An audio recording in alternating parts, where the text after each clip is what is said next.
Avant de devenir un film, Civil War était un événement de Marvel Comics en 2006-2007.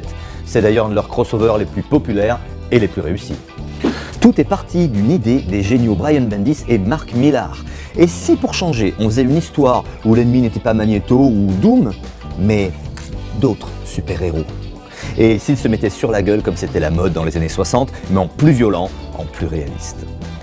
Millar s'est demandé ce qui se passerait si les super-héros existaient dans le monde réel. Les laisserait-on agir en toute liberté au risque de détruire la propriété publique ou de faire des victimes collatérales?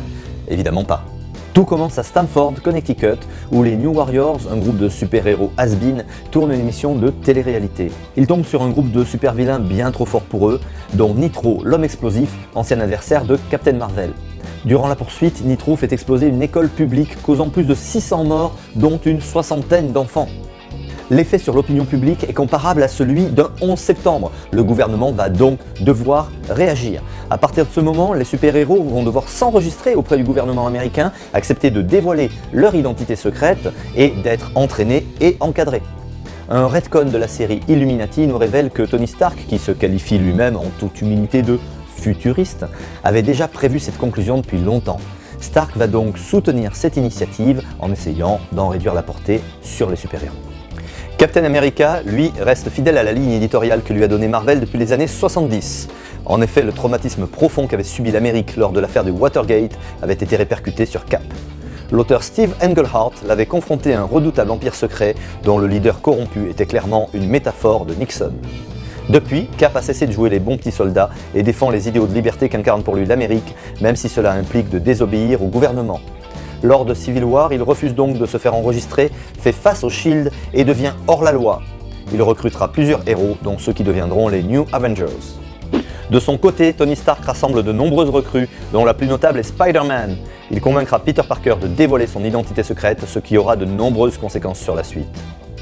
Je ne vous en dirai pas plus sur l'histoire, que je vous invite à découvrir par vous-même. Parlons plutôt des séries qui composent ce crossover. La série principale Civil War est une série limitée en 7 épisodes, écrite par Mark Millar et dessinée par Steve McNiven. Elle est d'une très bonne qualité globale malgré une fin un peu contestable. Si les événements de Civil War et la vie de Captain America sont très liés, la plus grosse conséquence de la série sera certainement la mort de Captain America, qui surviendra dans le numéro 25. Il y mettra plus de 2 ans pour revenir parmi les vivants, et chez les super-héros, c'est déjà pas mal. Captain America par Ed Brubaker et Mike Perkins est un petit bijou mêlant habilement espionnage super-héroïque et polar noir. Les films de Captain d'ailleurs s'inspirent très largement de cette ambiance. C'est aussi dans cette série qu'on va découvrir pour la première fois que Bucky Barnes est en vie et est devenu le Winter Soldier. Les New Avengers nous montrent les coulisses des deux camps et méritent largement le détour, comme d'ailleurs toute la série sous la plume de Brian Bendis. On trouvera certains dessous de l'histoire de Civil War dans Amazing Spider-Man, écrit par J. Michael Straczynski, enfin JMS pour les intimes. Cela dit, c'est vraiment pas ce qu'il a fait de mieux. Mais ce qu'il faut surtout, c'est s'arrêter de lire à ce moment-là, parce qu'après ça devient l'arc One More Day, où Joe Quesada, le rédacteur en chef de Marvel, force littéralement JMS à écrire une des pires bouses de l'histoire des comics. Les Fantastic Four, également écrits par JMS, sont très inégaux à ce moment-là, mais l'épisode 542 est indispensable. C'est un petit chef-d'œuvre où Reed explique sa vision du monde aux penseurs fous. À côté de ça, on a Civil War Frontlines, qui est une petite série parallèle où des journalistes suivent les événements de Civil War. C'est sympa, mais bon, on peut largement s'en passer. Iron Man est un des personnages les plus importants dans Civil War, et pourtant sa série personnelle n'apporte vraiment pas grand chose à l'histoire. Pire encore, on pourra y assister à la mort de Happy Hogan, aussi gratuite qu'absurde. Vous pourrez d'ailleurs vous passer de la plupart des séries périphériques dont l'intérêt est souvent très limité et l'écriture passable.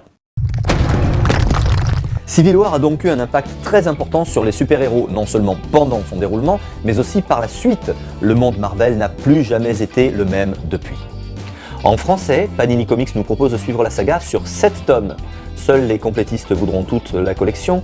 Pour les autres, je recommande surtout le tome 1, contenant la série principale, et éventuellement le tome 3, centré sur Captain America. D'ailleurs, ces 2 tomes sont réunis dans une réédition récente, Marvel Events Civil War, qui sera donc le choix pour les petits budgets. Vous pouvez aussi éventuellement y ajouter le tome 0, Prélude à Civil War, qui contient quelques bons passages. Si vous avez apprécié les idées derrière Captain America 3 Civil War, n'hésitez pas à lire les comics où vous découvrirez beaucoup plus de super-héros et où l'intrigue est quand même bien plus complexe. Civil War est un des meilleurs crossovers de l'histoire de Marvel. C'est aussi une assez bonne porte d'entrée dans cet univers malgré la pléthore de personnages. Je vous dis donc simplement bonne lecture, n'oubliez pas de vous abonner et à très bientôt sur Comic Strip.